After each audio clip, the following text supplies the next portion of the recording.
Welcome back to New Mexico Style. We're back in our Builder Source kitchen with Chef Joe Dillon, a very, very favorite here at New Mexico. We love him. And, of course, owner and sommelier Jean Leroux. Thank you both for joining us again today. It's a pleasure. Thank you. Right, and actually they're fixing the first course and the dessert for the three-course culinary masterpiece that will be presented here.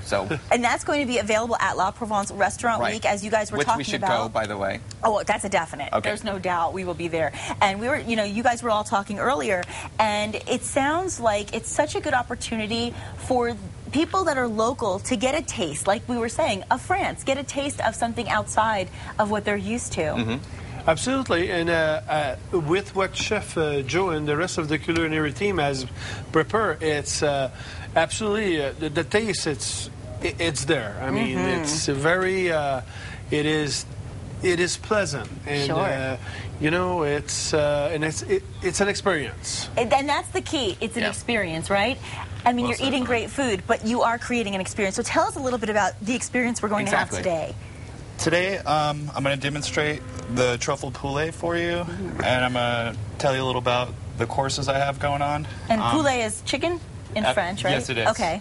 Your French is getting better and better. Merci beaucoup. The first course we have to offer is actually an amuse-bouche. It's not on the menu. It's a gift from the chef. Little freebie. Oh, yay. Thank you, Chef. How generous. Thank you. Little house smoked salmon on a toast point with apple radish coleslaw on it. I'm so trying that. Yeah, I'm me too. so trying that. Back off, sister. What are the spices on that? Because I can smell different things. It's just a little bit of herbs de Provence and salt. Smells really good. Nice and simple, just really let the flavors stand out. Okay. For our first course, we have a duck rillette salad with spicy greens and a sour cherry gastrique.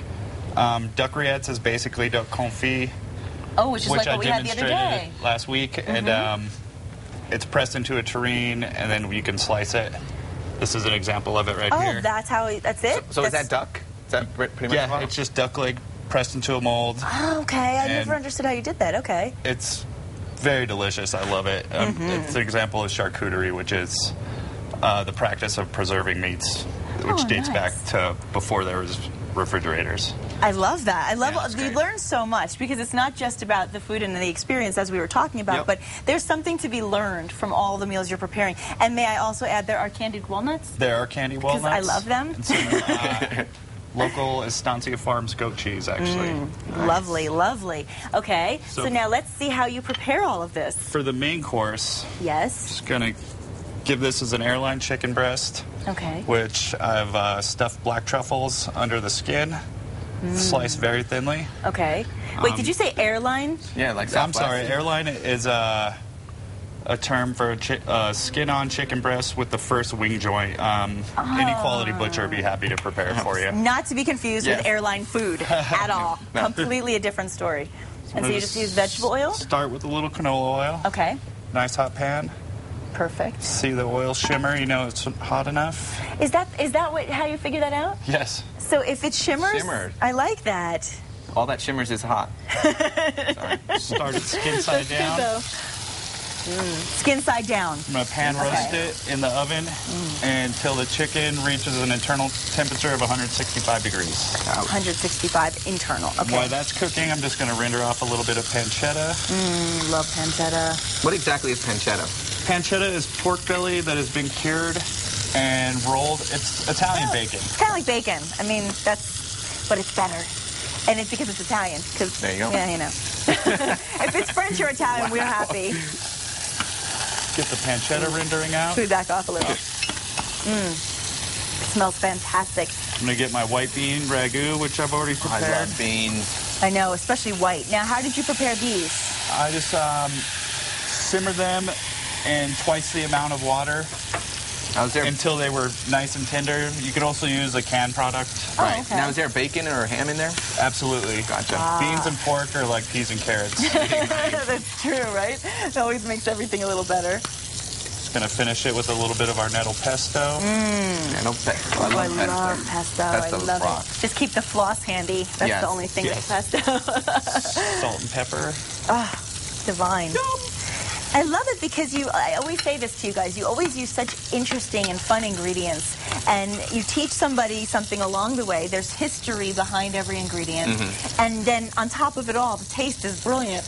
Right. It's just fabulous. So we're getting experience of the Magnifique. culture as well. The culture, which is sweet. Very nice. Awesome. So now this is what we can expect. Now, while you're continuing to do this, tell us a little bit about the wine, because you have such great ideas with wine pairing. Well, again, it's the balance of the chef food with these wines. We're visiting again the Rhone Valley, plus the Beaujolais. Beaujolais are very light, fruity, and this is the first red that you got over here, made out of Beaujolais, 100% Gamay grape. So very flowery, very spicy also on the nose, but very light. And as you know, there's no rule for white to go with fish or red with meat. Exactly. This red will go well with any white fish or heavier fish and meat. I love that, because that dispels a myth a lot of people do have, which is people do always assume that if you're drinking white, it must be with this. If you're drinking red, it must be with that. And as I always mention, you taste what your system tell you. Some people cannot drink or taste sweeter wine like Rieslings from Germany. Your body tell you. So and the two others, one are the white Grenache for the white, of course, white Grenache, Claret, and Bourboulon. It's easy for me to say, but these are from Côte-du-Rhône. And one thing which is very important with this particular vineyard, and I want you to feel that label. Okay. And this is the first vineyard in France who ever produced a Braille label. Oh, wow. I love it. It's great. That's a good idea. How cool is that? Yeah, so nobody can't participate. And this wine is made of 60% of Grenache and 40% of Syrah. So these wines balance well the food, and it's very important. And as I said, we don't drink, we taste. We taste. We taste. And that's the way Very to do it. And so much of your taste, as you said, is the smell and what your body tells you. And it's like the wine talks to you. Well, I mean, if we're getting really analytical here, it speaks to you and tells you this is what you should be trying, because it's giving you some kind of a reaction. Absolutely, because and also you may have learned that people are, I'm allergic to sulfite. There's not really such of a thing. I mean, because there's some organic wine. If you look again at your best friend, the back of the label will still contain sulfite. That's what's important. It's very important, and I don't want to go too deep, but if you drink a gallon of wine a day, you may have a headache the next morning. Okay. We need to always taste responsibly, but it is true. I mean, it's the quality of wine also. Sure is. And a lot of people may taste wine that they think it's good, and they are corked. So this is where we come in play. I mean, it happened at the restaurant many times. The guest is smelling the wine, and I said, "Whoa, no, we need to change." Oh, wow. And when I bring back the next bottle and they can tell the difference, wow. And a bad wine, it's like a bad oysters. I love it. Well, while we continue to cook, I want to let everybody know that La Provence is located at 3001 Central Avenue Northeast, and that is at the corner of Richmond and between Richmond and Dartmouth. That's right. And the phone number and website, I don't have the phone number on the screen, but you probably know it by heart. Oh, yeah, 254-7644. 7644, and we'll have a link my up job today. if I Now, as we continue through the break, we're going to take it to the break, but while we go to the break, you're just going to what? Just continue to cook the chicken? We'll have the final product. Finish cooking the chicken. I'm going to plate it up for you, and we'll taste, and then I'll explain the dessert as well. Fabulous. And the recipe, of course, can be found by logging on to casa.com. We'll be back after the break. That was good, Chef.